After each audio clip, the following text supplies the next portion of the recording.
The night the billionaire's son walked away from a fortune, nobody understood why. Some called him foolish. Others called him reckless. Years later, the truth would leave an entire city speechless. But that truth began with a single choice, a crowded street, and a woman selling food from a roadside stall. The first thing people noticed about Marcus Cole was never his wealth. It was his silence. In a world filled with loud men chasing attention and power, Marcus moved differently. He listened before speaking. He watched before reacting. People often felt uneasy around him because they could never predict what he was thinking. Marcus was the only son of Vernon Cole, one of the most feared and respected business leaders in the city. His family name opened doors before he even entered a room. Investors respected him, employees feared disappointing him, women from influential families dreamed of marrying him. Yet none of those things brought him happiness. From the outside, his life looked perfect. Luxury vehicles filled the family estate. Private meetings shaped million-dollar decisions. Elegant dinners brought together powerful people. Every detail of his future had already been planned. But behind that polished image lived a man who felt trapped inside a life he never chose. Each morning followed the same routine. He woke before sunrise. He exercised. He sat through breakfast at a massive dining table where his father ruled like a king. Conversations were rare. Instructions were constant. Success was expected. Obedience was required. Vernon never asked his son what he wanted from life. In his world, personal desires were distractions. Duty mattered more than happiness. Family reputation mattered more than love. Marcus had spent years accepting those rules. Then something changed. After a long business meeting, Marcus climbed into the back seat of his car. His driver glanced into the mirror. "Where to, sir?" Marcus opened his mouth and realized he had no answer. For the first time in his life, he did not know where he wanted to go. The realization unsettled him. "Just drive," he finally said. The vehicle rolled through polished business districts and luxury neighborhoods. Towering buildings slowly gave way to crowded streets. The roads became rougher. Street vendors lined the sidewalks. Music drifted through the warm afternoon air. Marcus lowered the window. A rush of unfamiliar scents entered the car. Grilled meat, fresh spices, dust, smoke, sweat, life. For reasons he could not explain, the city suddenly felt more alive than the boardrooms where he spent most of his days. Then he saw it. A small roadside food stall stood beside a busy intersection. The structure looked fragile. Sheets of metal covered part of the roof. A charcoal stove burned steadily beneath a cloud of fragrant steam. "Stop here," Marcus said. The driver looked surprised. "Sir, I'll be back." Before another question could follow, Marcus stepped onto the street. The afternoon heat wrapped around him immediately. Voices echoed from every direction.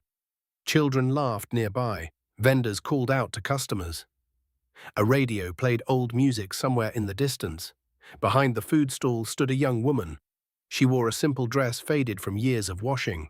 No expensive jewelry decorated her neck. No designer labels announced her status. Yet something about her presence captured his attention instantly. Her eyes. They were bright, honest, alive. Unlike the carefully polished people he met every day, she looked completely genuine.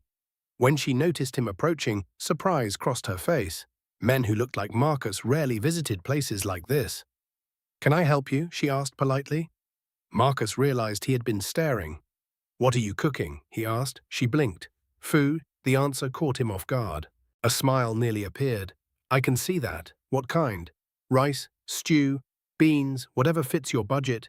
There was no sarcasm in her voice. Only honesty. Marcus found that refreshing. "I'll have rice and stew." She nodded and prepared the meal. Her movements were calm and confident. She did not rush. She did not treat him like someone important. She simply served him the way she served everyone else. For the first time in years, Marcus felt invisible in the best possible way. "Sit there," she said, pointing toward a wooden bench. He obeyed. The seat was rough and uncomfortable. Under normal circumstances, he would have left immediately. Then he tasted the food. The flavors exploded with warmth and authenticity. Nothing about it felt manufactured. Nothing about it felt fake. It tasted like effort, like pride, like home. Marcus looked up. "What's your name?" She hesitated briefly. Nia? Marcus. A small smile touched her lips. I know. He raised an eyebrow.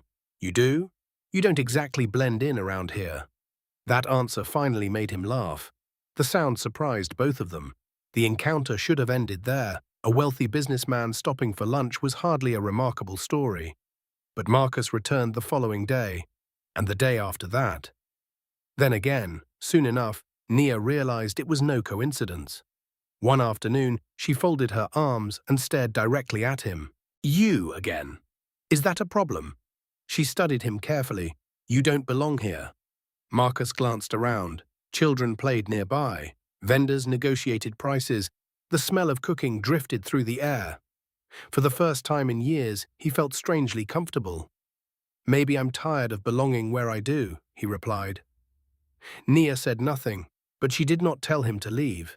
Days became weeks. Short conversations slowly replaced awkward silence. She asked simple questions. How was your day? Busy? What do you do?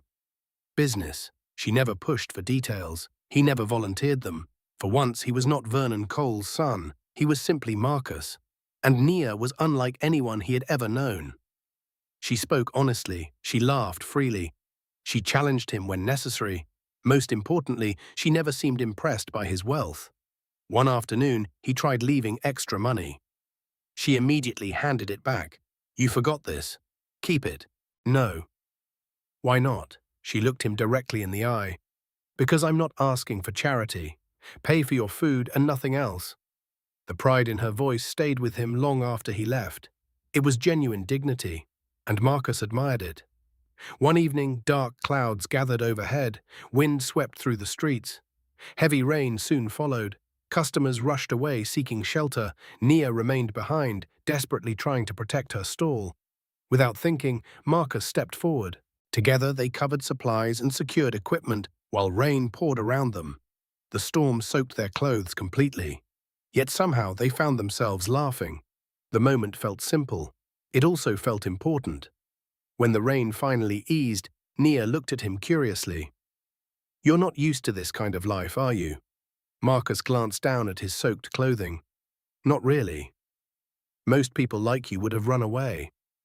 He met her gaze. You didn't run. For a second, neither of them spoke. Something invisible passed between them. Neither understood it fully. Neither could ignore it. As evening settled over the city, Marcus returned to his car. The driver immediately noticed something different. His passenger looked lighter, almost peaceful. Marcus stared out the window during the ride home. The mansion waiting for him seemed larger than ever, colder than ever. For years he had believed wealth represented freedom. Now he was beginning to wonder if freedom had been standing beside a charcoal stove all along. That night, while the city slept beneath a blanket of distant thunder, Marcus found himself thinking about Nia's smile. And across town, Nia stood alone after closing her stall. She watched the last customer disappear into the darkness. Then she noticed something unexpected. A black luxury sedan sat parked across the street. The engine was off. The windows were dark. And someone inside had been watching her for a very long time. The black sedan remained parked across the street long after the neighborhood settled into silence. Its dark windows reflected the glow of distant streetlights. Nia stood frozen beside her stall, a strange feeling twisting inside her chest. Something about the vehicle felt wrong. She glanced around the nearly empty street. Most vendors had already gone home. The children who usually filled the sidewalks were gone. Even the music that normally drifted through the neighborhood had faded. Only that car remained, watching, waiting. Nia slowly gathered her supplies and pretended not to notice. The sedan never moved. A chill traveled through her body despite the lingering heat. Finally, she lifted her bag and started walking home. Her pace remained steady, her heartbeat did not. Halfway down the street, she looked back. The sedan had started moving. Slowly, following. Nia's stomach tightened. She resisted the urge to run. Running would confirm fear. Instead, she continued walking. The vehicle remained several yards behind, never getting closer, never falling back, just following. By the time she reached her small apartment building, sweat covered her palms. She hurried inside and locked the door. Only then did she allow herself to breathe. From her window, she cautiously peeked outside. The sedan sat at the corner, motionless. After several minutes, it finally drove away. Nia closed the curtain. Sleep did not come easily that night. Across the city, Marcus sat alone in his room. His father's estate was quiet. Huge crystal chandeliers illuminated hallways that felt more like museums than homes. The luxury around him suddenly seemed hollow. His thoughts kept returning to Nia. The way she laughed, the way she challenged him, the way she treated him like an ordinary man. A knock interrupted his thoughts. "Come in." The door opened. His mother stepped inside. Grace Cole carried herself with elegance and calm strength. Unlike her husband, she understood silence. She studied her son carefully. "You seem different lately." Marcus smiled faintly. "Is that a problem?" "Not at all." She sat beside him. "But something is happening." Marcus hesitated. For reasons he could not explain, he wanted to tell her. "I met someone." Grace's eyes brightened. "Someone special?" Marcus looked away. "Maybe." His mother smiled knowingly. "That sounds serious." Before he could answer, another voice thundered from the doorway. "Serious enough to affect his responsibilities?" The room instantly grew colder. Vernon Cole stood there, tall, commanding, unimpressed. Marcus straightened slightly. "We were just talking." "About business?" "No." His father's expression hardened. "Then it probably isn't important." Grace sighed quietly. "Vernon." "What?" he replied sharply. "Our son is allowed to have a life." Vernon laughed once. A humorless sound. "His life is already planned." Marcus felt irritation rise. Maybe that's part of the problem. The room became dangerously silent. Vernon's eyes narrowed. "Excuse me?" Marcus met his father's gaze. For years he had avoided confrontation. Tonight felt different. "Nothing." Vernon stared at him for another moment before leaving. The door closed. Grace released a slow breath. "Be careful." Marcus nodded, but inside, something had already changed. The next afternoon, he returned to Nia's stall. She was waiting, not for him, for answers. "Do you know a black sedan?" she asked immediately. Marcus frowned. "What black sedan?" She described the vehicle. Recognition flashed across his face. The color drained from it almost instantly. "Marcus," he forced a smile. "It's probably nothing." But Nia noticed the tension. "You know who it belongs to?" He remained silent. That silence told her everything. "Who is watching me?" Marcus looked around carefully, then lowered his voice. "My father." Nia froze. "What?" "He investigates everyone around me." Her eyes widened. "You had me followed?" "No." His answer came instantly. "I would never do that." "Then why would he?" Marcus rubbed the back of his neck. "Because he doesn't trust people." "Or because he doesn't trust me." Marcus had no response. The truth sat heavily between them. Nia folded her arms. "Who exactly are you, Marcus?" The question lingered. He had avoided this conversation for weeks. Now there was no escape. "My family owns several companies." "Several?" "A lot." Nia laughed softly. "That's not an answer." Marcus hesitated, then finally spoke. "My father is Vernon Cole." The smile disappeared from her face. Everyone knew that name. Power, money, influence, control. The entire city knew Vernon Cole. Nia stared at Marcus as though seeing him for the first time. "You're serious?" "Yes." "You're his son?" "Yes." Silence followed, a long silence. Marcus suddenly hated it. "Say something." Nia looked away. "I don't know what to say." For the first time since meeting her, Marcus felt afraid, not of losing money, not of disappointing his father, afraid of losing her. "Nothing has changed," he said quietly. Nia shook her head. "Everything just changed." The afternoon passed awkwardly. Neither seemed able to find the right words. When Marcus finally left, the distance between them felt larger than the city itself. That night, Nia sat alone on the roof of her apartment building. The sky stretched endlessly overhead. A warm breeze drifted across the neighborhood. She replayed every conversation she had shared with Marcus, every smile, every joke, every moment. Part of her felt foolish. The son of one of the richest men in the city could never truly belong in her world. People like him married women from powerful families, not women who worked behind food stalls. Yet another part of her remembered something important. Marcus had never acted superior. Never once. That mattered, more than she wanted to admit. Meanwhile, across town, Vernon Cole sat inside his private office. A thick file rested on his desk, photographs, notes, background reports, information. All of it focused on one person. Nia Brooks. Vernon flipped through the pages. His expression grew darker with each one. Finally, he looked toward the investigator standing nearby. She's still seeing him. Every day. Interesting. The investigator hesitated. Sir, she appears genuine. Vernon's eyes narrowed. Nobody is genuine where wealth is involved. The investigator remained silent. Vernon closed the file. Arrange a meeting. With your son? No. His voice became colder. With the girl. The investigator's expression changed. Without Marcus knowing? Especially without Marcus knowing. Outside, thunder rolled across the distant sky. Rain clouds gathered over the city once again. And several miles away, Nia's phone suddenly rang.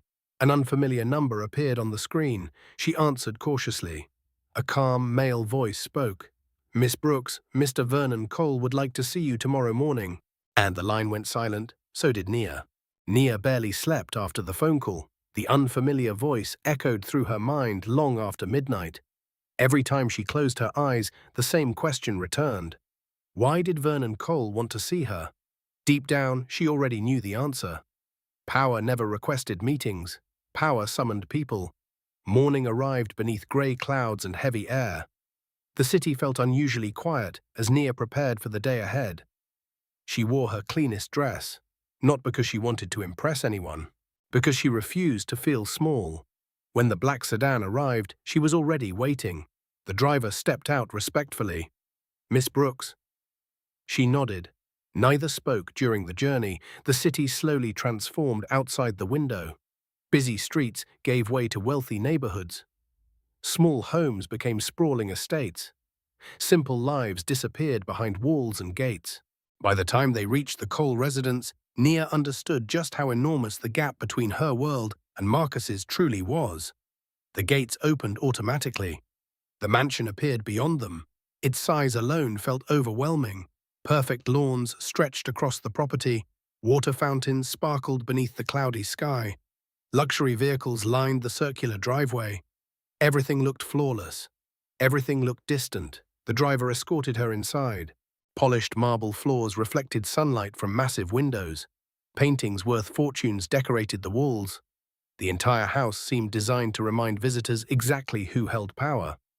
Nia refused to be intimidated. At least she tried. A housekeeper guided her into a private sitting room. Mr. Cole will join you shortly. The woman left. Nia sat alone. Minutes felt like hours. Then the door opened. Vernon Cole entered. He moved with complete confidence. The confidence of a man accustomed to controlling every room he entered. His sharp eyes immediately settled on her. Miss Brooks. Mr. Cole. He remained standing. Thank you for coming. I wasn't aware I had a choice. For a moment, surprise crossed his face. Then he smiled slightly. Interesting answer. Nia remained silent. Vernon slowly sat across from her. Do you know why you're here? I have a few guesses. Good. The room became still. Outside, distant thunder rolled across the sky. My son spends a lot of time with you. Yes. More time than he spends anywhere else. Maybe he enjoys my company. Vernon's expression remained unreadable. Or maybe you enjoy what his future offers. There it was, the accusation. Nia had expected it. It still stung. I didn't know who he was when we met. That's what everyone says. It's also true. Their eyes locked. Neither looked away. Finally, Vernon leaned back. You're confident. I'm honest. His smile vanished. Let's not waste time pretending. The temperature inside the room seemed to drop. My son belongs to a different world. Nia said nothing. A world of responsibility, influence, expectations. Still silence. You cannot be part of that world. The words landed exactly as intended, cold, precise, merciless. Nia slowly folded her hands together. Is that what this meeting is about? Yes. Then we're finished. Vernon's eyebrows lifted. Excuse me. Nia stood. You wanted me to understand your position. I understand it. Sit down. No. For the first time, genuine irritation appeared on his face. Very few people refused his commands. You seem to think this is a negotiation. Nia looked directly at him. No, Mr. Cole. I think this is fear. The room fell silent, dangerously silent. Vernon's eyes narrowed. Fear? You're afraid of losing control over your son. The words struck harder than she intended. For several seconds, Vernon simply stared. Then he laughed. A short, cold laugh. You are far more confident than your circumstances should allow. Nia felt anger rise, and you're far more concerned about my circumstances than I am. Vernon stood slowly. The meeting had changed. The balance had shifted. Let me make something clear. His voice lowered. You will never marry my son. Nia's heartbeat accelerated, not because she was frightened, because she suddenly realized how serious this had become. That decision belongs to Marcus.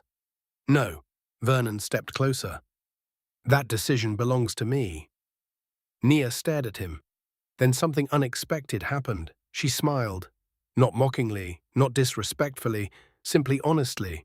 That's the difference between you and Marcus. Vernon frowned. What difference? He doesn't treat people like property. The words landed heavily. For the first time during the meeting, Vernon had no immediate response. Nia turned toward the door. Thank you for your time. She walked away.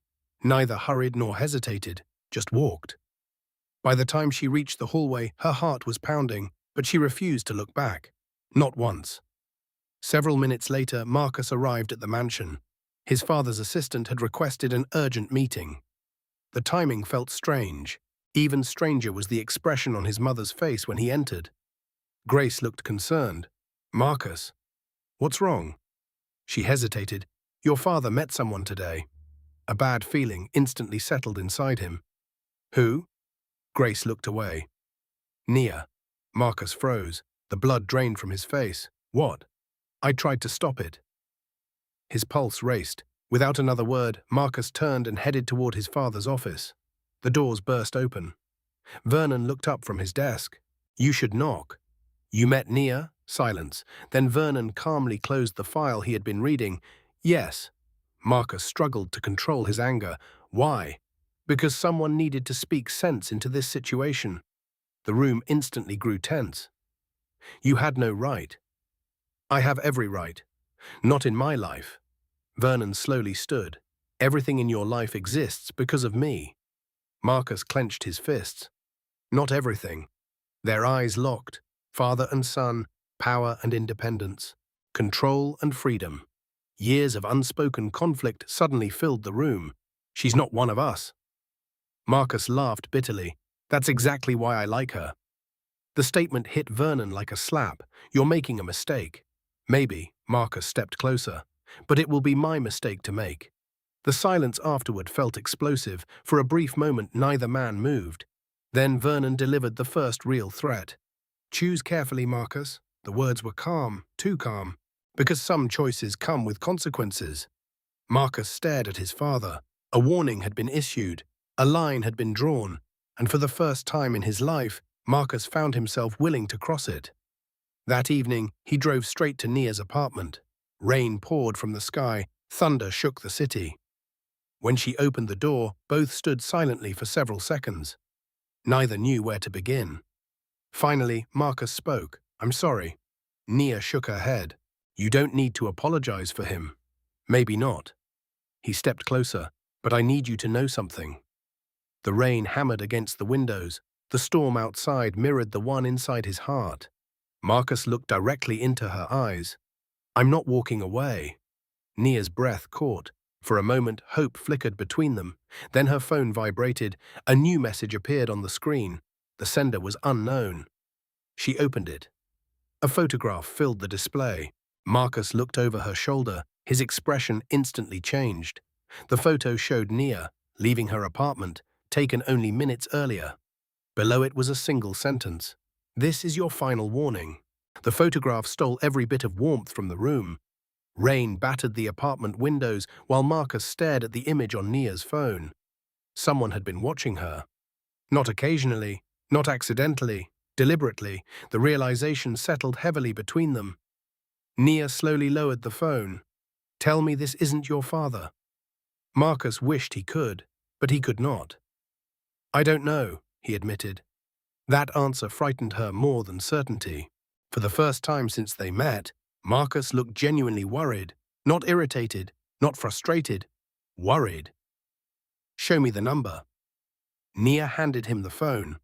The message came from a blocked source. No name, no traceable information, only the threat.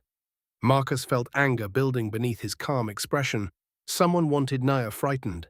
Someone wanted her isolated. Someone wanted her gone. And he had a strong suspicion who benefited most. "You're staying inside tonight," he said. Nia crossed her arms. "I don't take orders very well."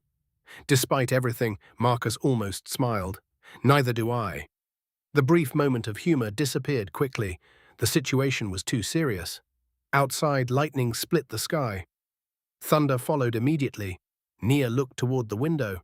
"What happens now?" Marcus answered honestly. "I find out who's behind this." Across the city, Vernon Cole sat alone inside his office. The storm raged beyond the massive glass windows. Most of the household staff had retired for the evening. The mansion felt unusually quiet. A knock interrupted his thoughts. "Come in." His investigator entered. "Sir?" "Well?" The investigator placed a folder on the desk. "Everything requested has been completed." Vernon opened the file. More reports, more surveillance, more information. Yet his expression remained dissatisfied. "Marcus met with her tonight." "Yes, sir." "And?" The investigator hesitated. "He appears more committed than before." Vernon's jaw tightened. That was not the outcome he expected. Pressure usually solved problems. Instead, the situation was growing worse. "Continue monitoring them." The investigator remained still. "Sir, with respect, this is becoming personal." Vernon's eyes narrowed. "Meaning?" "The young woman hasn't done anything wrong." The room became cold, very cold. "Your job isn't to offer opinions." The investigator lowered his gaze. "Understood." But as he left the office, doubt followed him. For the first time in years, he questioned the man he worked for. The following morning dawned beneath clear skies. The storm had passed. The tension had not. Nia opened her stall as usual. Routine helped calm her nerves. Cooking felt normal, predictable, safe. Customers arrived throughout the morning. Workers, neighbors, families. The familiar faces brought comfort. Then an expensive black vehicle stopped nearby. The entire street seemed to notice. People glanced toward it. Whispers spread. Marcus stepped out. Several customers immediately recognized him. The wealthy businessman no longer blended into the neighborhood. Nia met his gaze. "You came back." "I said I would." She nodded. For reasons she could not explain, that mattered. A lot. The day continued, but something felt different. Eyes followed them. Conversations paused when they passed. People noticed, people talked. News traveled quickly in every community.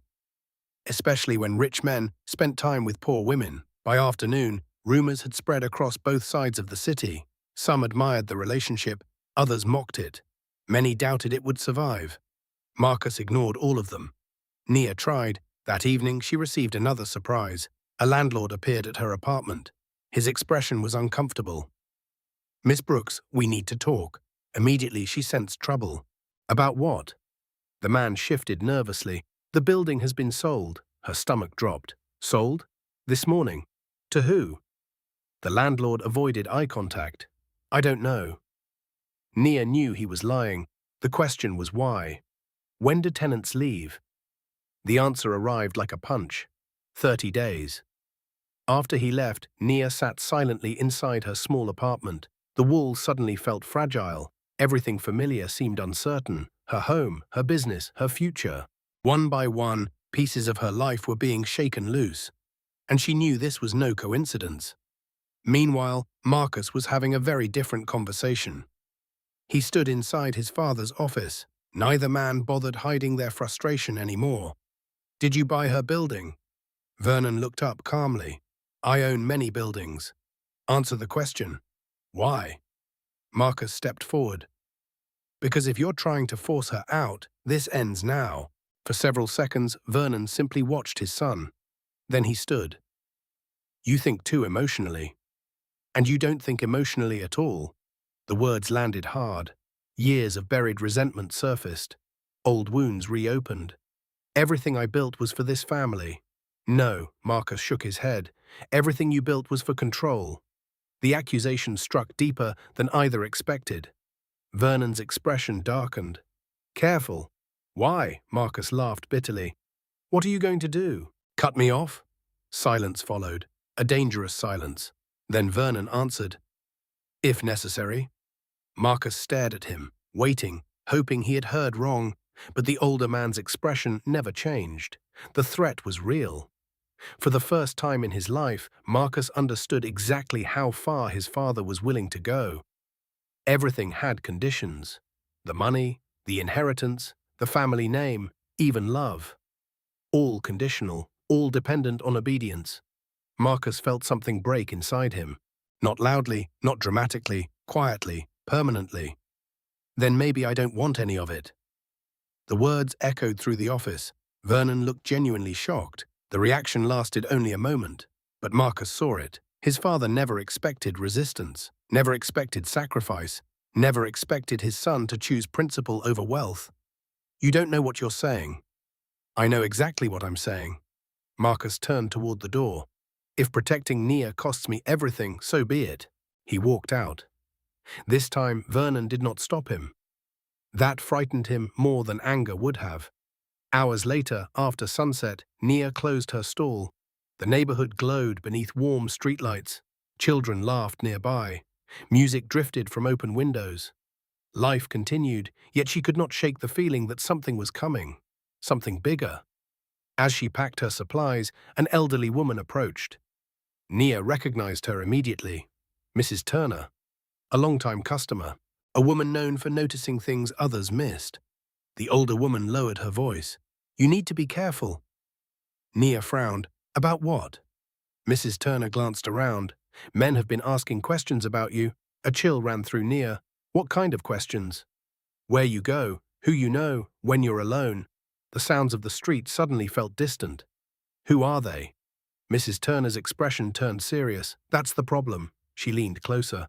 They aren't the same men from before. Nia's heartbeat quickened. What do you mean? The older woman looked genuinely concerned. I mean, whoever is watching you now isn't working for the billionaire. The smile vanished from Nia's face. Because if Vernon wasn't behind it, then someone else was. Someone neither she nor Marcus had seen coming. The realization hit Nia harder than the anonymous threat. If Vernon Cole was not responsible, then someone else had entered the situation. Someone operating in the shadows. Someone with unknown intentions. She watched Mrs. Turner carefully. The elderly woman was not prone to exaggeration. In fact, she was usually right. That made her warning even more disturbing. Are you certain? Nia asked. Mrs. Turner nodded immediately. I've lived here long enough to know the difference between businessmen and predators. A cold sensation spread through Nia's chest. Predators? The older woman glanced toward the dark end of the street. The men asking questions weren't interested in gossip. She lowered her voice. They were collecting information. Nia remained silent. The warning lingered long after Mrs. Turner walked away. That night she called Marcus. He arrived less than 20 minutes later. Concern was written across his face. The moment she explained everything, his expression hardened. Tell me exactly what she said. Nia repeated every detail. Marcus listened without interruption. When she finished, he stared through the apartment window. The city lights shimmered beyond the glass. For the first time, he considered a possibility he had ignored. Maybe his father was not the biggest threat. Maybe someone else had noticed them. Someone with entirely different motives. What are you thinking? Nia asked. Marcus hesitated. My family has enemies. The answer unsettled her. Enemies? Successful people accumulate them. Nia crossed her arms. That's a polite way of saying dangerous people. Marcus did not disagree. Silence filled the room. The possibility neither wanted to acknowledge was becoming increasingly real. The next morning brought another surprise. Marcus arrived at his corporate headquarters before sunrise. The towering building dominated the downtown skyline. Employees greeted him respectfully, yet something felt different. People seemed unusually nervous. Conversation stopped when he approached. Eyes avoided his. By the time he reached his office, he knew something was wrong. His assistant was waiting. "Good morning, sir." Marcus immediately noticed her tension. "What's happened?" She handed him a newspaper. The front page featured a large photograph, Marcus and Nia, standing together outside her food stall. The headline stretched across the page: "Heir to billion-dollar empire falls for street vendor." Marcus felt anger rising, not because of the article, because of its purpose. Someone wanted public attention. Someone wanted pressure.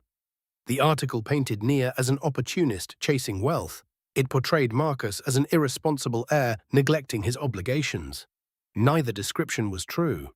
Truth rarely mattered when reputations were involved. Within hours, television programs discussed the story. Social media exploded. Business analysts offered opinions. Strangers debated their relationship. People who knew nothing about them suddenly had everything to say. Meanwhile, Nia discovered the article from a customer. The newspaper landed on her counter. Several people nearby immediately turned toward her. Some looked sympathetic, others looked judgmental. The attention felt overwhelming. For years, she had lived quietly. Now, complete strangers were discussing her life. One customer shook his head. "Rich people always make things complicated." Another customer disagreed. "Maybe they're genuinely in love." The debate continued. Nia stopped listening. Her focus remained fixed on the article. The photograph bothered her most. She had never seen it before. Someone had been watching longer than she realized. Far longer. Across town, Vernon Cole was equally unhappy. The newspaper lay open on his desk. He despised public attention, especially attention he did not control. His assistant entered carefully. "Sir, reporters are requesting comments." "Decline them." "All of them?" "Every single one." The assistant nodded and quickly left. Vernon stared at the photograph. Something about it troubled him. Not the relationship, the timing, the source, the intent. Someone had leaked information. Someone with access. Someone close enough to monitor his son. His instincts began sounding alarms. Hours later, he summoned his investigator. The man arrived immediately. "You released this story?" "No, sir." "Are you certain?" "Absolutely." Vernon believed him. That created a larger problem. If his own people were not responsible, then someone else was operating independently. Someone organized, someone capable, someone hidden. The realization unsettled him. Vernon Cole rarely felt vulnerable. Today was different. That evening, Marcus invited Nia to dinner. Not at an expensive restaurant, not at a luxury hotel. Instead, they drove outside the city. The countryside stretched beneath a golden sunset. Fields rolled across the horizon. The air felt cleaner, quieter, far away from reporters and gossip. They sat beside a small lake. For a while, neither spoke. The peaceful setting offered temporary relief. Finally, Nia broke the silence. "Do you regret meeting me?" Marcus turned toward her. The question surprised him. "Never." "Even now?" "Especially now." Nia looked down. The answer touched her more deeply than she expected. Marcus continued, "Everything important in my life began changing after I met you." A faint smile appeared. "That sounds romantic." "It's also true." The lake reflected the fading sunlight. Birds drifted across the evening sky. For a moment, the world felt simple again. Then Marcus noticed something. A vehicle parked several hundred yards away. At first glance, it seemed harmless.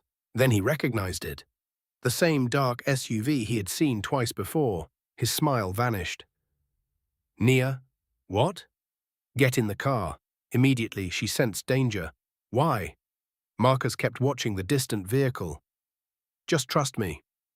They moved quickly. The SUV's engine started. Marcus's pulse accelerated. The vehicle began moving toward them, fast, very fast. Marcus jumped behind the wheel. Nia slammed the passenger door shut. The SUV accelerated across the gravel road. Dust exploded behind it. "Marcus! Hold on!" Their vehicle surged forward. The peaceful evening vanished instantly. The road twisted through open countryside. The SUV remained behind them. Closing the distance, Marcus gripped the steering wheel tightly. His heart pounded. Whoever was inside that vehicle was not interested in conversation. They wanted something. Or someone. The chase continued for several terrifying minutes, then headlights appeared ahead. A state police patrol vehicle emerged around the bend. The SUV reacted immediately. Its driver slammed the brakes. Seconds later, the vehicle turned sharply and disappeared onto a side road. Gone. Just like that. Marcus slowed down. Neither he nor Nia spoke. The silence inside the car felt deafening. Finally, she whispered, "That wasn't your father." Marcus shook his head. No. The answer terrified him, because if Vernon was not responsible, then they were facing an enemy neither of them understood. Later that night, after safely returning Nia home, Marcus drove directly to the mansion. He entered through the front doors without stopping. His father was waiting, almost as if he expected him. "You look troubled," Vernon observed. Marcus stared at him. For the first time, there was no anger, only urgency. "Someone is targeting us." Vernon's expression changed immediately. "Explain." Marcus described everything: the surveillance, the newspaper story, the SUV, the pursuit. As the details unfolded, Vernon became unusually quiet. When Marcus finished, the older man's face had grown pale. "What is it?" Vernon slowly stood, his eyes fixed on a distant memory, a memory he clearly wished had remained buried. "If I'm right," he said quietly, "this has nothing to do with your relationship." Marcus frowned. "Then what does it have to do with?" For several seconds, Vernon said nothing. Then he delivered words Marcus never expected to hear. "Someone from my past has finally come back." The words hung heavily in the air. "Someone from my past has finally come back." Marcus stared at his father. For a moment, he almost thought he had misheard. Vernon Cole was not a man who admitted fear. He certainly was not a man who revisited old mistakes. Yet something in his expression told a different story. The confident billionaire suddenly looked older, tired, haunted. "What are you talking about?" Marcus asked. Vernon walked toward the window. The city lights stretched endlessly below. For several seconds, he remained silent. Then he spoke. "Many years ago, before you were born, I had a business partner." Marcus listened carefully. His name was Curtis Langston. The name meant nothing to him. Who was he? A friend. The answer came quietly. At least I believed he was. Marcus had never heard his father describe anyone as a friend. The word alone felt unusual. "What happened?" Vernon exhaled slowly. "We built our first company together." Rain began tapping softly against the windows. The weather seemed to reflect the mood inside the room. "We were ambitious, hungry, determined to succeed." His gaze remained fixed on the skyline. Then money entered the picture. Marcus already knew where the story was heading. Money changed people. Power changed them even faster. "There was an opportunity," Vernon continued. "A major investment." His voice grew quieter. "Only one of us could take control." Marcus felt a knot forming in his stomach. "What did you do?" Silence followed. Then came the answer. "I chose myself." The room seemed smaller, heavier. Marcus slowly understood. "You pushed him out." Vernon nodded. The admission surprised him. "Legally?" "Yes, fairly." This time the silence lasted longer, much longer. Finally, Vernon looked away. Marcus had his answer. The truth required no words. "He lost everything," Vernon said. "His company, his reputation, his future." Marcus frowned. "And now you think he's back?" "No." Vernon's expression darkened. "I think his son is back." A chill spread through the room. Marcus suddenly understood why his father seemed unsettled. Old enemies rarely disappeared. Sometimes they simply waited. Across town, Nia sat alone in her apartment. The chase still replayed inside her mind. Every turn, every second, every moment of fear. She tried reading, then television, then music. Nothing distracted her. Eventually, she stepped onto the small balcony. The city glowed beneath the night sky. People continued living their lives, laughing, working, dreaming. Meanwhile, hers seemed to be unraveling. A movement below caught her attention. Someone stood across the street, watching the building. Her heartbeat accelerated. The figure remained motionless. A man, tall, broad shoulders, dark clothing. She could not see his face, only his outline beneath a street lamp.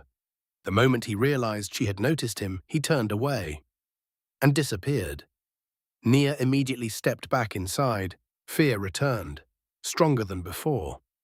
The next morning brought more trouble. When Nia arrived at her stall, several men were waiting. Construction workers, surveyors, equipment. Confusion swept through her. What's happening? One worker glanced up.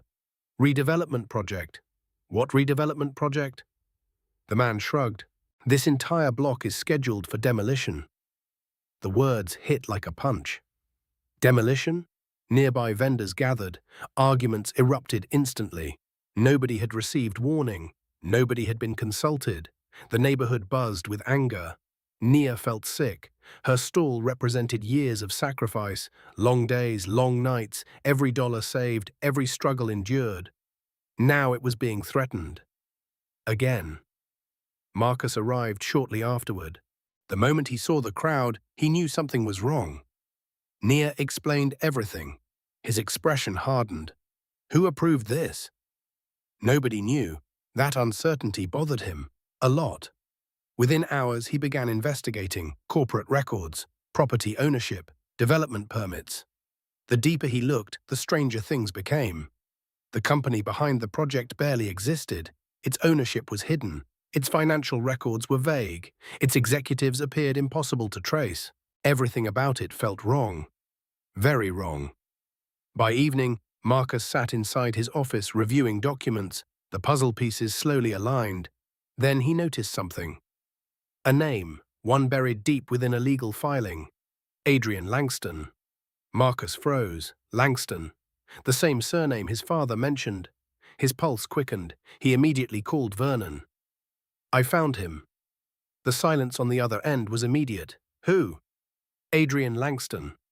For several seconds, neither man spoke. Then Vernon answered, Leave the office immediately. Marcus frowned. Why? Just leave. The urgency in his father's voice was impossible to ignore. Marcus gathered the documents. He headed toward the elevator. Halfway there, the building lights suddenly flickered. Employees looked around nervously. Then everything went dark. Total darkness. Emergency alarms activated. Red lights flashed through the hallways. Confusion spread instantly. People shouted. Phones illuminated faces. Security personnel rushed between floors. Marcus pulled out his phone. No signal. The situation felt orchestrated, deliberate, a trap. Then he heard footsteps, several sets, approaching quickly. His instincts screamed. Run. Marcus moved immediately. He turned down a side corridor. The footsteps followed. Faster now, closer. The emergency lighting cast eerie shadows across the walls. He reached a stairwell door, locked. His stomach dropped. Another door, also locked. Whoever planned this knew the building, knew the exits, knew exactly where he would go. The footsteps stopped. Silence followed. Then a voice emerged from the darkness, calm, controlled, dangerous. You look just like your father. Marcus slowly turned. A man stepped into the red emergency light, tall, confident, perfectly composed. His eyes carried years of resentment, years of patience, years of hatred. Marcus immediately knew who he was. Adrian Langston. The man smiled, not warmly, not kindly, like someone finally reaching the end of a very long journey. I've waited a long time to meet you. Marcus's pulse thundered inside his chest. The building remained trapped in darkness. The exits remained locked, and standing before him was the son of the man his father destroyed. Then Adrian revealed something Marcus never expected, something that changed everything. This was never about your father, Adrian said. His smile widened slightly. It was always about the girl. The words struck Marcus harder than any threat. It was always about the girl. For a moment, he simply stared. Nothing about that statement made sense. Adrian Langston watched his confusion carefully. The emergency lights painted the hallway in flashes of red. Their shadows stretched across the walls like ghosts from another time. Marcus took a slow breath. What does Nia have to do with any of this? Adrian smiled, a smile filled with secrets. More than you realize. Marcus clenched his jaw. Stop speaking in riddles. Then ask your father. The answer only deepened the mystery. Before Marcus could move closer, security alarms suddenly changed. Bright emergency lights activated throughout the building. Footsteps echoed from nearby corridors. Security teams were approaching. Adrian glanced toward the sound. His expression remained calm, almost amused. We're not finished. Then he disappeared through a maintenance door. By the time security reached the hallway, he was gone. Marcus stood alone, his pulse still racing. Questions overwhelmed him. What did Adrian know? Why was Nia involved? And what was his father hiding? Across the city, Nia closed her stall early. The redevelopment rumors continued spreading. Customers discussed little else. Fear had settled over the neighborhood. Many vendors worried they would lose everything. Families worried about rent. Business owners worried about survival. The uncertainty affected everyone. Nia packed her supplies quietly. Her thoughts remained fixed on Marcus, the recent threats, the chase, the strange men watching her. Nothing felt random anymore. Someone had a plan. She simply could not see it yet. As she prepared to leave, an elderly man approached. He walked slowly with the help of a wooden cane. His face looked familiar, very familiar. Then she remembered.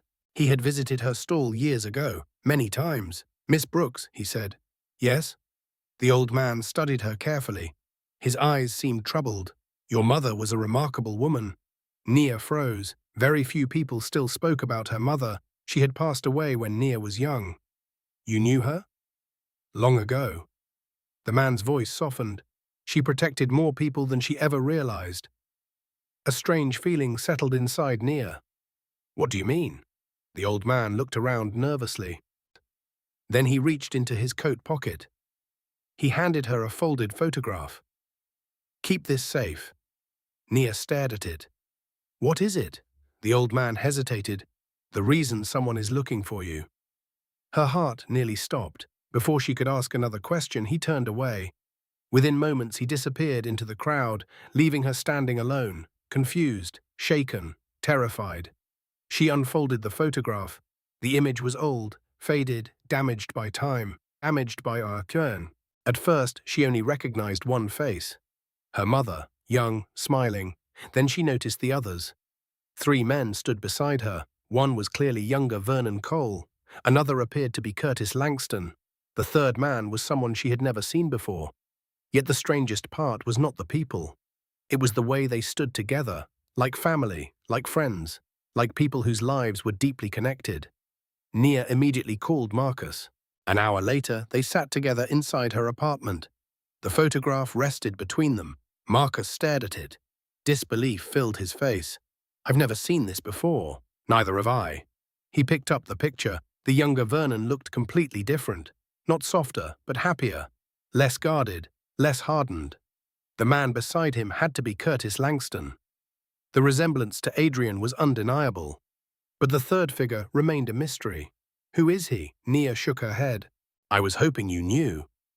Marcus looked again, then something caught his attention, a handwritten note on the back. The ink had faded over time, yet several words remained visible. "Brothers forever."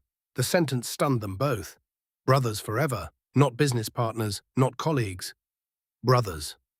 Marcus immediately understood the implication. Whatever happened between Vernon and Curtis was far deeper than a corporate dispute. This had once been personal. Very personal. At the mansion, Vernon received an unexpected visitor. Grace entered his office carrying a small wooden box. The moment Vernon saw it, his expression changed. "Where did you find that?" "Storage room." Grace placed it on the desk. "I think it's time you told the truth." Vernon looked away. The box appeared ancient. Its edges were worn. Its lock was broken. Memories flooded back instantly. Memories he had spent years trying to bury. "The children deserve answers." He remained silent. "Especially now." Grace's voice was gentle, not accusing, just honest. Vernon slowly opened the box. Inside were photographs, letters, old documents, and one item he never expected to see again, a hospital bracelet, tiny, fragile, belonging to a newborn child. Grace noticed the way his hands trembled. "You still carry guilt." Vernon closed his eyes. The guilt had never left, not once. Across town, Adrian Langston sat inside a luxurious penthouse overlooking the city. The room was dark except for a single lamp. Floor-to-ceiling windows revealed the skyline beyond. Several monitors displayed surveillance images. Marcus, Nia, Vernon. Every movement tracked, every location monitored. A woman entered the room. "Everything is ready." Adrian nodded. His gaze remained fixed on a photograph. The same photograph Nia now possessed, only his copy was clearer, less damaged. The image revealed details hidden by age. The woman studied him. "Are you certain she's the one?" Adrian smiled faintly. "Without question." "And Marcus?" "An unexpected complication." The woman crossed her arms. "Do you intend to hurt him?" Adrian looked toward the city lights. His answer came slowly. "That depends on his father."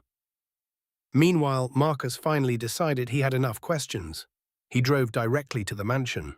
This time, he was not interested in arguments. He wanted truth, nothing else. Vernon was waiting in the library, almost as if he knew his son would come. Marcus placed the photograph on the table. The older man's face immediately lost color. The reaction confirmed everything. "Tell me who these people are." Vernon stared at the image, years of secrets reflected in his eyes. "Where did you get this?" "That doesn't matter." Marcus stepped closer. "Tell me the truth." The room fell silent. Outside, wind rattled the windows. The mansion seemed unusually still. Finally, Vernon looked at his son. A defeated look, a tired look, a look Marcus had never seen before. Then he revealed the secret capable of destroying everything. "Nia's mother wasn't just our friend," Vernon said quietly. Marcus felt his breath catch. "Then who was she?" Vernon's eyes filled with regret. The answer emerged like a confession. "She was the woman both Curtis and I loved." The confession shattered everything Marcus thought he understood. Silence filled the library, heavy, uncomfortable, unavoidable. The wind outside continued rattling the windows while Vernon stared at the photograph. Years of buried memories seemed to weigh upon him. Marcus struggled to process the revelation. "You both loved her?" Vernon nodded slowly. "Yes." The answer felt impossibly simple for something so complicated. Marcus lowered himself into a chair. Questions flooded his mind. "Did she choose Curtis?" Vernon's expression tightened. "Eventually." A painful smile crossed his face, and she was right to. Marcus had never heard his father speak with such honesty or such regret. "Then what happened?" The older man closed his eyes briefly. The memories clearly hurt. "Life happened." He opened them again. Business grew larger, ambition grew stronger, his voice softened, and friendship became competition. Marcus already knew where that path led. People rarely destroyed strangers. They destroyed those closest to them. The betrayal always cut deeper.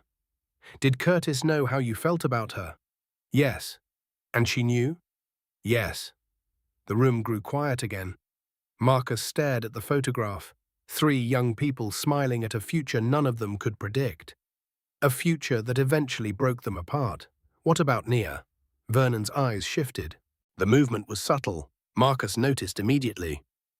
"What aren't you telling me?" Vernon looked away. That was all the confirmation Marcus needed. There was more, much more. Across the city, Nia sat alone in her apartment. The photograph rested on the kitchen table. She had spent hours studying it. Every face, every detail, every clue. Her mother smiled brightly in the image. The sight filled Nia with both comfort and sadness. There were so few photographs left, so few memories. She barely remembered her mother's voice, barely remembered her laughter. Yet somehow this picture made her feel closer. A knock interrupted her thoughts. She immediately tensed. The recent threats had made her cautious. Slowly she approached the door. "Who is it?" "It's me, Grace Cole." Nia froze. That was unexpected, very unexpected. After a moment she opened the door. Grace stood there holding a small envelope. Her expression looked kind, but also concerned. "May I come in?" Nia nodded. Several minutes later, they sat across from each other. The apartment felt strangely small compared to the mansion, yet Grace seemed completely comfortable. "Marcus doesn't know I'm here," she said. Nia frowned. "Why?" Grace placed the envelope on the table. "Because some truths need to come from someone else." Nia's stomach tightened. The older woman carefully opened the envelope. Inside was another photograph. Unlike the first one, this image focused entirely on Nia's mother. She appeared older, holding a newborn baby. Nia stared. The baby had to be her. "My mother?" Grace nodded. "Yes." Nia smiled faintly. Then she noticed something. A man stood beside her mother. Not Curtis, not Vernon. Someone else. The same mysterious figure from the earlier photograph. "Who is he?" Grace's expression became serious. "His name was Elijah Brooks." Nia blinked. The name felt familiar, because it was her family name, Brooks. "My father," Grace hesitated, "the man who raised you." The room instantly felt colder. Nia stared at her, unable to speak, unable to breathe. "What do you mean?" Grace looked genuinely saddened. "There are things about your past that were hidden to protect you." Nia's heart pounded. Every instinct told her she would not like what came next. Meanwhile, Marcus continued pressing his father. "What does Nia have to do with all of this?" Vernon walked toward the fireplace. His shoulders appeared heavier than before, older, weaker. "Everything." Marcus stood. "Enough riddles." The frustration in his voice echoed through the room. "Tell me the truth." Vernon remained silent for several moments, then he finally surrendered. The years of secrecy, the years of guilt, the years of fear, all of it. After Curtis lost the company, he disappeared. Marcus listened carefully. Nobody heard from him for years. "And?" "During that time, your mother and I discovered something." Marcus felt dread building. "What?" Vernon swallowed hard. "The woman we both loved had been keeping a secret." The room seemed to stop moving. Even the wind outside felt distant. "What secret?" Vernon met his son's eyes. The answer came quietly. She was pregnant before she married Elijah Brooks. Marcus froze. Every piece of the puzzle suddenly shifted. A child, a hidden past, a protected identity. The implications were enormous. "You're saying Nia—" Vernon nodded. "Yes." Marcus struggled to speak. "Who's her father?" Vernon looked toward the photograph, toward the smiling faces from another life, toward the mistake that never stopped haunting him. "We never knew for certain." The answer stunned him. "What?" "Only 3 people ever knew the truth." Vernon's voice cracked slightly. "Your mother, Curtis, and the woman herself." Across town, Grace revealed the same reality. Nia sat motionless. The room seemed to spin. "You're saying Elijah wasn't my biological father?" Grace nodded gently. "No." The word shattered decades of assumptions. Everything Nia believed about her identity suddenly felt uncertain. Then who was? Grace looked down, then back up. Her eyes carried sympathy, but also fear. "That's exactly what Adrian Langston is trying to discover." Nia's pulse accelerated. "Why?" Grace hesitated. The answer appeared difficult even for her. "Because whoever your father was inherited something worth billions." Silence exploded through the apartment. Nia stared in disbelief. Grace continued. "A trust fund was created decades ago. A legal agreement. A hidden inheritance." Every word felt unreal. "And according to the documents, the rightful heir can only be identified through bloodline." Nia slowly shook her head. None of it seemed possible. None of it seemed real. Yet the fear in Grace's eyes convinced her otherwise. At that exact moment, miles away, Adrian Langston stood inside his penthouse. The city lights reflected behind him. A folder rested on his desk. Inside were DNA reports, financial records, legal documents, and one final page. The page he had been searching for his entire life, a page recently delivered by a private laboratory. Adrian opened it slowly. His eyes scanned the results. Then a smile spread across his face, not a pleasant smile, a victorious one. Because after decades of uncertainty, he finally knew the truth. He finally knew who Nia's biological father was. And the answer changed everything. Adrian Langston stood motionless as the laboratory report rested in his hands. The answer he had chased for decades was finally before him. Years of searching, years of planning, years of waiting, all leading to this moment. The city lights shimmered beyond the penthouse windows, yet Adrian barely noticed them. His focus remained fixed on a single name, a single truth. A truth powerful enough to destroy families, powerful enough to rewrite history. He slowly closed the file. A calm smile appeared. The game had changed. Completely.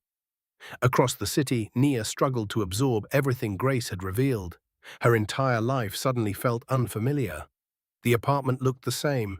The furniture remained unchanged. The city outside continued moving. Yet nothing felt normal anymore. "A hidden inheritance?" she asked quietly. Grace nodded. "Yes, and people are coming after me because of it. Not just because of the money." Nia frowned.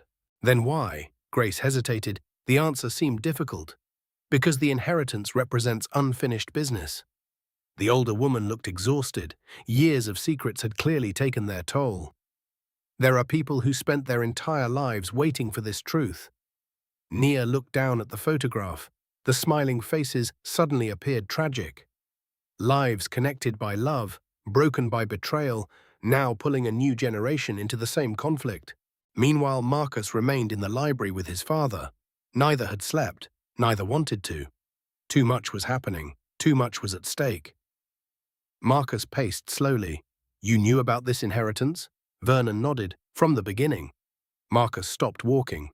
The answer angered him. "And you never told anyone?" "The agreement required secrecy." "Convenient." Vernon looked away. The criticism was deserved.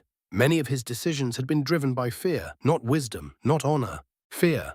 Fear of what the truth might reveal. Fear of what it might cost. Fear of what people might become. Now those fears were becoming reality. A knock interrupted the conversation. The investigator entered. His expression immediately raised concern. "Sir, we have a problem." Vernon stood. "What happened?" The investigator handed him a folder. "Someone broke into the law firm's archives." Marcus felt his stomach tighten. "Which files?" The investigator answered without hesitation. "The inheritance records."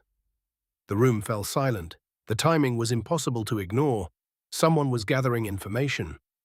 Someone very close to the truth. Vernon opened the folder. Several photographs were attached. Security images, surveillance footage, blurry but recognizable. Marcus leaned closer. His eyes widened. "That's Adrian." The investigator nodded. "We believe so." Vernon's face darkened. The situation was escalating faster than expected. Far faster. At sunrise, the neighborhood surrounding Nia's stall buzzed with activity. Word of the redevelopment project had spread. Residents gathered on sidewalks. Business owners argued with officials. Concern hung in the air. Many families feared displacement. Many feared losing everything they had built. Nia arrived early. The familiar smells of food and coffee usually brought comfort. Today they did not. The uncertainty felt overwhelming. Then she noticed something unusual. A young woman stood nearby, watching her. Not suspiciously, not threateningly, almost sadly. Their eyes met. The woman approached. "Are you Nia Brooks?" Nia immediately became cautious. "Who wants to know?" The woman smiled faintly. "My name is Serena Langston." The surname landed heavily. "Langston." Nia's heartbeat quickened. "You're related to Adrian?" "He's my brother." The answer created instant tension. Several nearby conversations faded into the background. Nia studied her carefully. Serena appeared nothing like the dangerous image she associated with Adrian. Her expression seemed sincere, concerned, even frightened. "Why are you here?" Serena lowered her voice. "Because my brother is making a mistake." Nia remained silent. "And because people are going to get hurt if nobody stops him." The warning felt genuine. That made it even more unsettling. Several miles away, Adrian sat inside a private conference room. 3 attorneys occupied seats around the table. Stacks of documents covered the polished surface. Every page represented years of preparation. Every page represented leverage. One attorney looked uneasy. If these records become public, there will be consequences. Adrian smiled. Good. The attorney shifted uncomfortably. You could destroy several powerful people. They destroyed my family first. The room became quiet. Nobody argued, nobody challenged him, because part of what he said was true.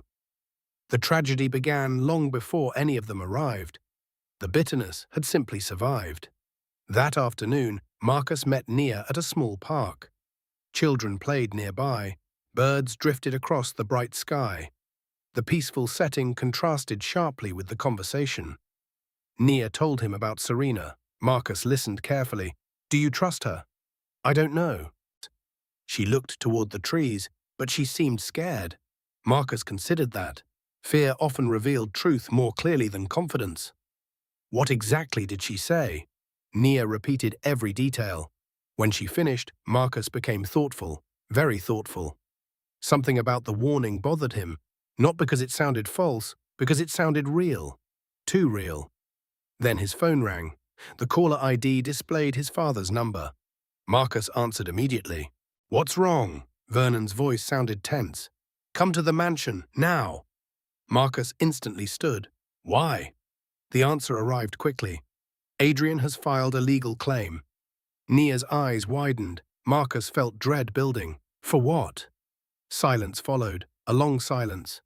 Then Vernon delivered the news capable of changing every relationship forever. He claims the inheritance belongs to you and Nia together. Marcus froze. The world seemed to stop moving. What are you talking about? Vernon's next words felt impossible, unthinkable, terrifying. According to the evidence he submitted, you and Nia may be related. The words struck like lightning. You and Nia may be related. Marcus stood frozen in the park. Children continued laughing nearby, birds continued singing. The world continued moving, yet everything inside him stopped. Nia stared at him. Her face had gone pale. Neither spoke. Neither knew how. The possibility alone felt devastating. Marcus finally forced himself to breathe. We'll be there soon.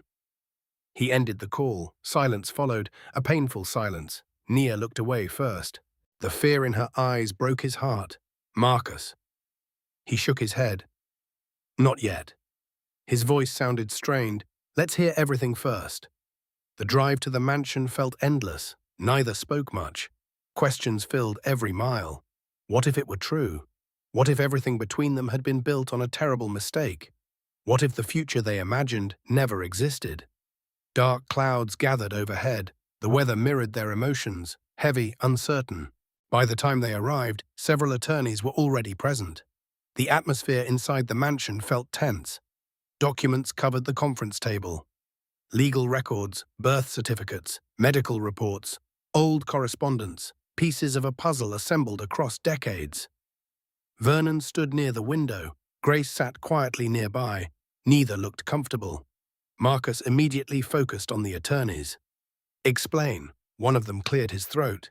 Mr. Langston submitted evidence suggesting the biological father of Miss Brooks may also be connected to your family line.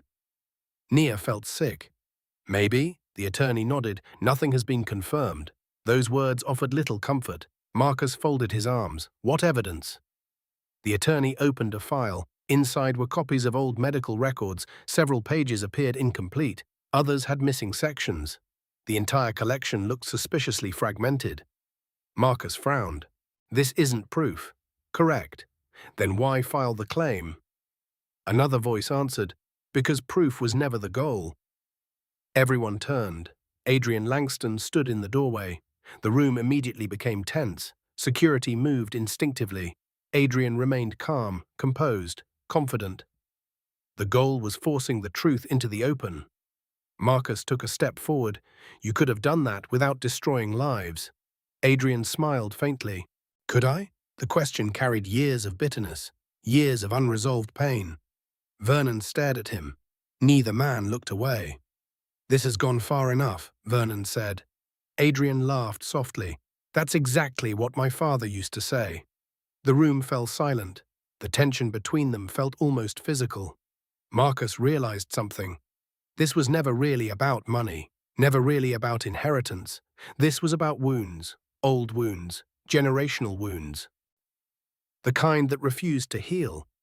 Adrian slowly approached the table. You want the truth? Nobody answered. He continued anyway. My father spent his final years believing he lost everything because of Vernon Cole. His voice hardened, and maybe he was right. Vernon lowered his gaze. For once he offered no defense, no argument, no justification, only silence. The silence of guilt. Adrian noticed, so did everyone else. The difference between us, Adrian continued, is that I refuse to let the story die. Nia finally spoke. And that's why you came after me. Adrian looked toward her. His expression softened slightly, only slightly. I never wanted to hurt you. You threatened me, not me. The answer surprised everyone. Nia frowned. What? Adrian sighed. For the first time, he seemed genuinely tired. There are people involved who want the inheritance for themselves. Marcus felt his stomach tighten. What people? Adrian looked toward the attorneys, then toward Vernon. People who financed the original company. The room became still, very still. They've been waiting decades for control of those assets. Vernon's expression darkened immediately. Recognition flashed across his face. The Whitmore Group. Adrian nodded. The name clearly meant something significant, something dangerous. Marcus had heard of them. A powerful investment organization. Influential, wealthy, ruthless. Adrian continued. They've been monitoring all of us. Suddenly, everything made sense.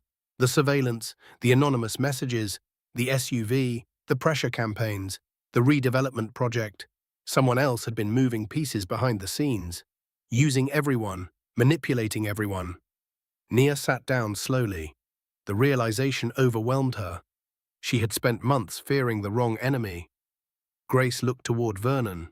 Did you know? He nodded once, reluctantly. I suspected. Adrian laughed bitterly. You always suspect everything. The old resentment remained, but something had changed. The anger now shared space with truth, and truth often altered battle lines. Suddenly a phone rang. One of the attorneys answered.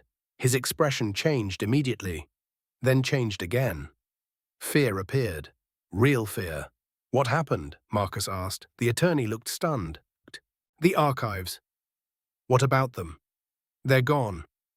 The room froze. Gone? Destroyed. Nobody spoke. The significance was enormous. Decades of records, evidence, proof. History. Gone, just like that.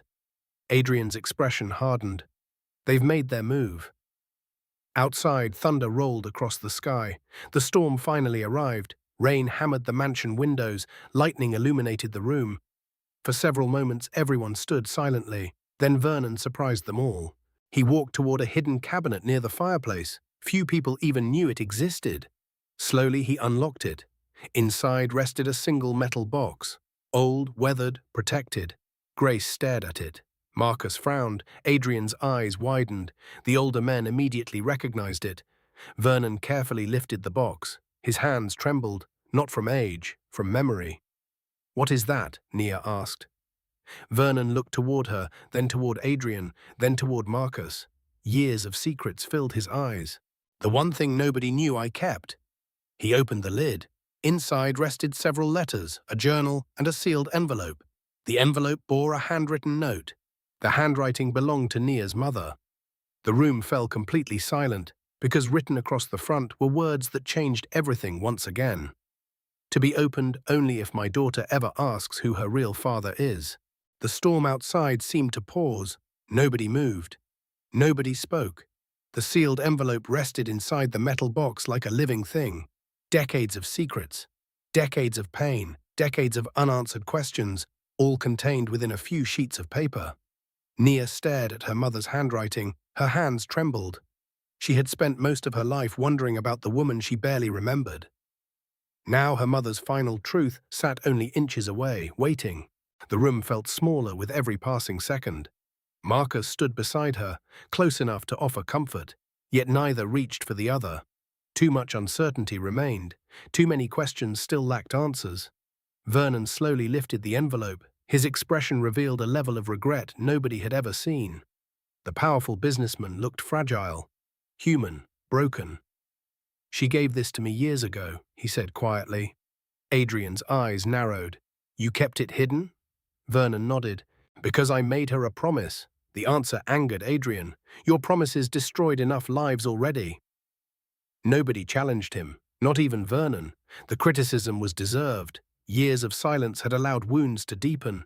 Years of secrets had poisoned multiple generations. Nia finally spoke. Open it. The room became still. Vernon looked at her. The request carried enormous weight. Are you sure? Nia swallowed hard. Fear lived behind her eyes. Fear and determination. Yes.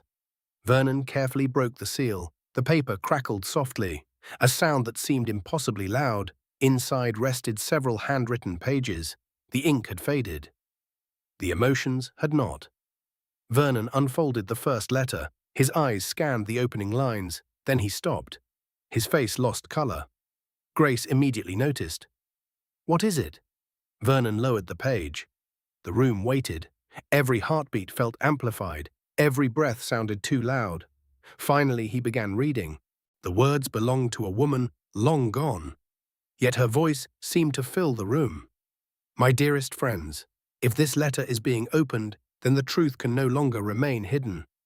Nia closed her eyes. Hearing her mother's words felt overwhelming, like receiving a message across time, a message intended only for this moment. Vernon continued, I never wanted my daughter to inherit our mistakes.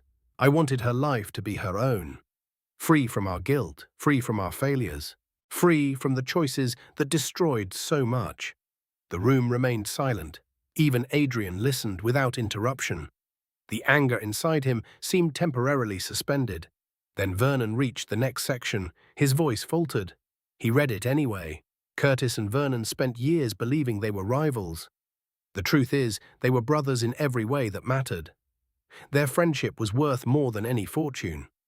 I spent years trying to save it. I failed.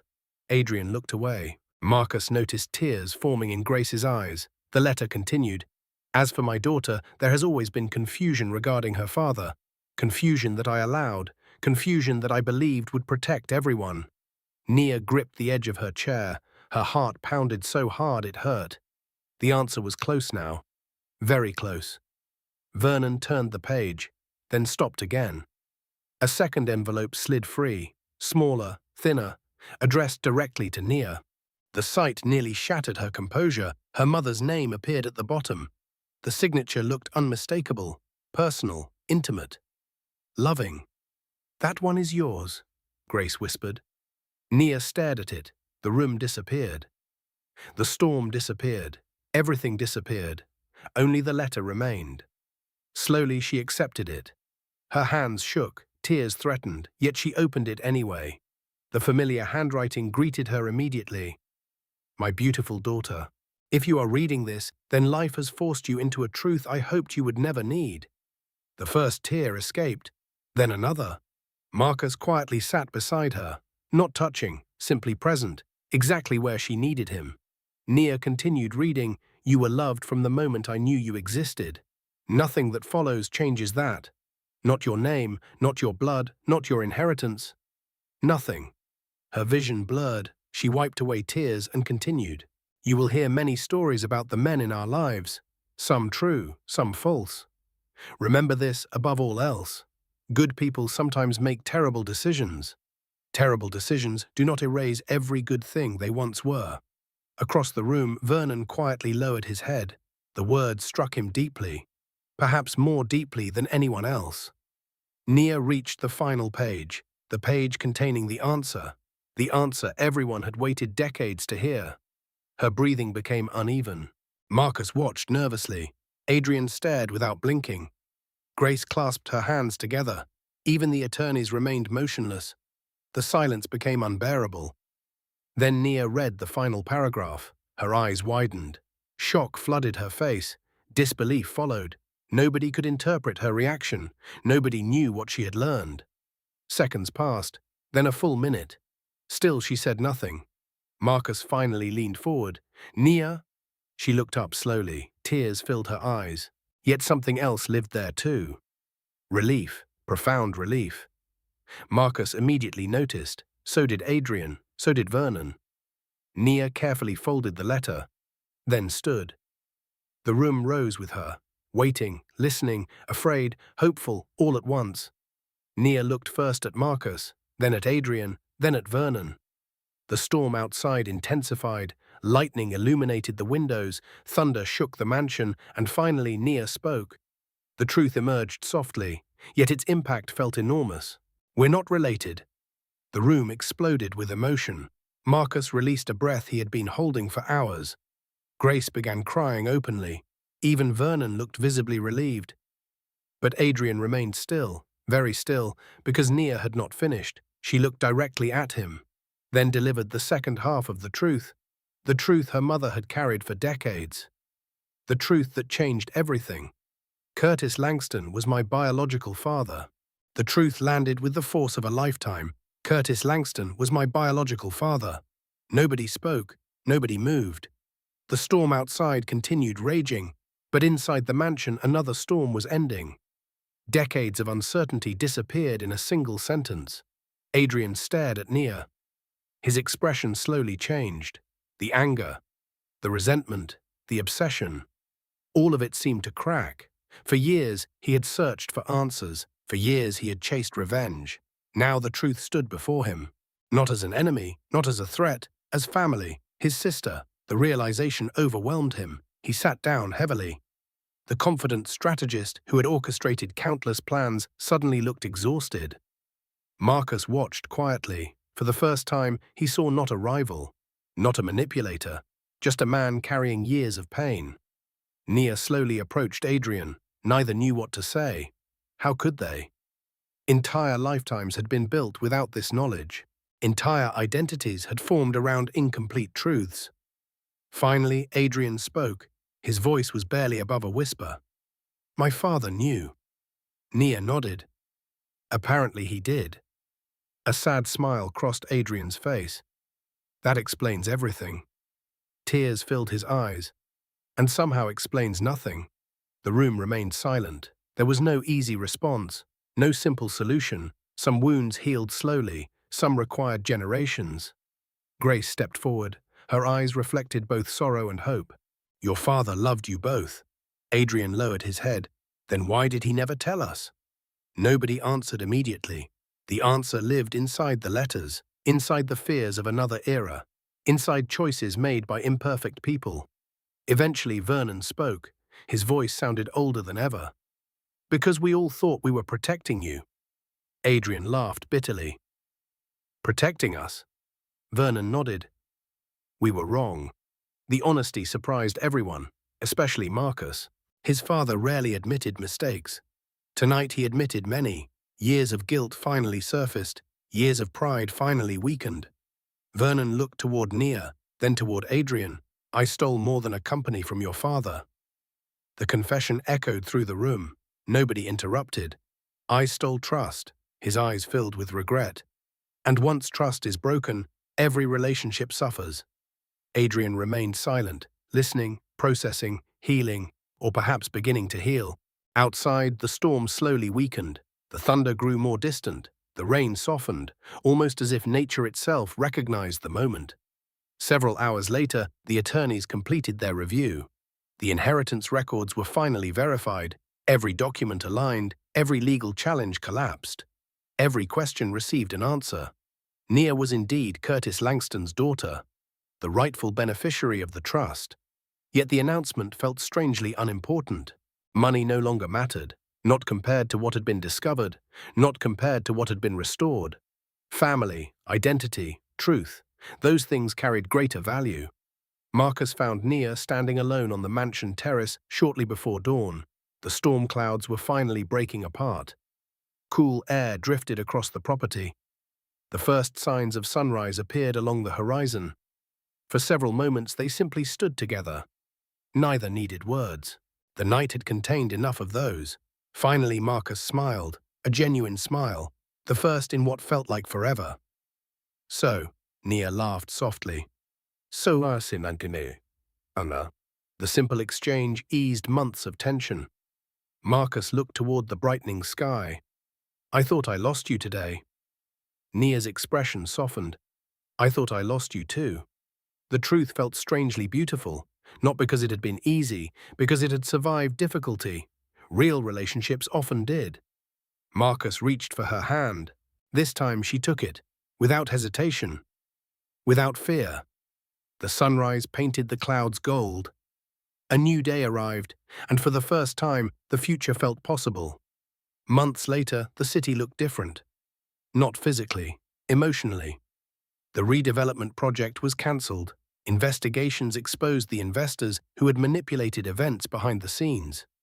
Several executives faced legal consequences. The neighborhood survived. The food stalls remained. Families remained. Communities remained. Nia's business flourished.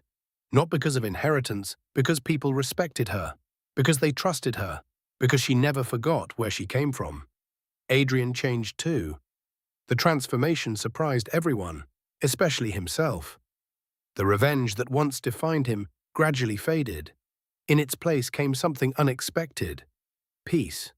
Not perfect peace, but enough. Enough to begin living again. Enough to stop fighting ghosts. Vernon spent more time repairing relationships than building wealth. For perhaps the first time in his life, he understood a simple lesson. Success meant very little when shared with nobody. Money could build companies. It could not rebuild trust. That required honesty, humility, and time. Grace often reflected on the journey.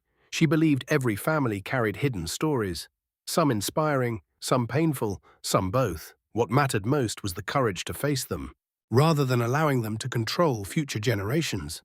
One warm afternoon, Nia stood beside her food stall. The neighborhood buzzed with life. Children played nearby, music drifted through the air, laughter echoed from storefronts. The familiar sounds brought comfort, a comfort she once feared losing. Marcus arrived carrying 2 cups of coffee. She smiled immediately. Some things never changed, thankfully. As they watched the neighborhood together, Nia thought about everything that had happened.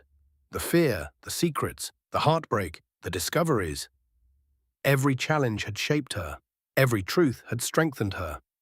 She finally understood something her mother tried to teach through those letters.